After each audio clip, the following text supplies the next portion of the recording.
Էլեկտրոնային սիգարետների վտանգները։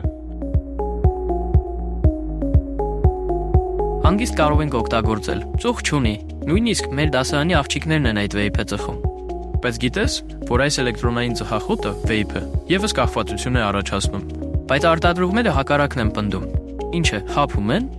Էլեկտրոնային սիգարետները, վեյփերը, լինում են տարբեր ձևի։ Վեյփի հեղուկը պարունակում է և նիկոտին, և ծանր մետաղներ՝ կապար, նիկել, քրոմ, տարբեր բուրումնավետ նյութեր։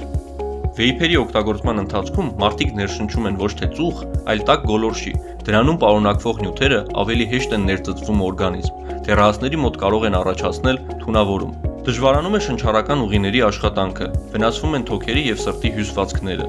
կա ասթմայի և բրոնխիտի զարգացման վտանգ։ Առաջանում է թթվածնային քաղց, և օրգանիզմի ծերացման գործընթացը արագանում է։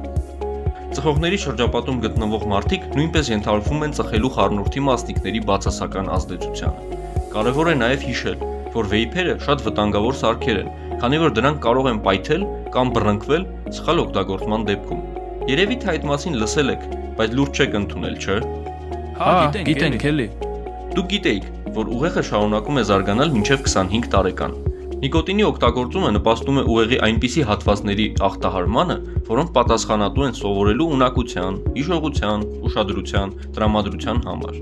Հեղուկում պարունակվող ծանր մետաղներն էլ նպաստում են վարքագծի փոփոխությանը, շնչառական և սիրտանոթային խնդիրների առաջացմանը, թուլացնում իմունիտետը և նվազեցնում ֆիզիկական տոկունությունը։ Բայց կան նաև ուրիշ տեսակի էլեկտրոնային սարքեր, որտեղ ծխախոտն է տաքացվում։ Դրանք ավելի անվտանգ չեն։ Դրանք կոչվում են տաքացվող ծխախոտով արտադրատեսակներ։ Դրանցում ծխախոտի տերևները տաքացվում են մինչև 350 աստիճան Ցելսիուս, և ծխողը ներշնչում է նիկոտին։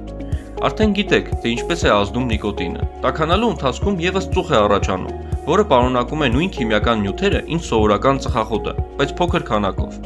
Բայց չէ՞ որ կան նիկոտին չպարունակող վեյփեր։ Նիկոտին չպարունակող էլեկտրոնային ծխախոտները նույնքան վտանգավոր են ձեր առողջության համար։ Նիկոտինը միակ նյութը չէ, որ վնասակար է մարդու առողջության համար։ Նիկոտինազուրկ հեղուկները պարունակում են քիմիական նյութեր և բաղադրիչներ, որոնք տաքանալիս բացասաբար են ազդում շնչառական համակարգի վրա։ Բայց ոնց որ էլեկտրոնային սիգարետները այդքան կախվածություն չեն առաջացնում։ Անկախ նրանից, թե ինչ եք ծխում, նիկոտինի ազդեցության արդյունքում զարգանում է կախվածություն։ Իսկ դեռահասները առավել արագ կապվում են էլեկտրոնային ծխախոտի հետ և մեծ դժվարությամբ են ազատվում վատ սովորությունից։ Շատ ծխողներ սովորական ծխախոտը թողնելու համար անցնում են վեյփերի օգտագործմանը, սակայն որոշ ժամանակ անց դրանք շարունակում են ծխել և էլեկտրոնային, և սովորական սիգարետներ։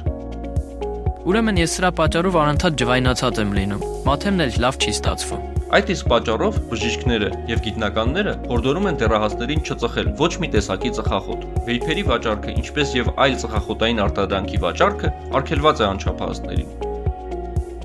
Հիմա չեմ ուզում, շտապում եմ կարատեի պարապմունքի։ Փաստորեն, այս վեյփն էլ մտնում է մեր դրամ պանակը, սկզբում տանում է մեր փողը, հետո առողջությունը, չէ, չեմ ուզում։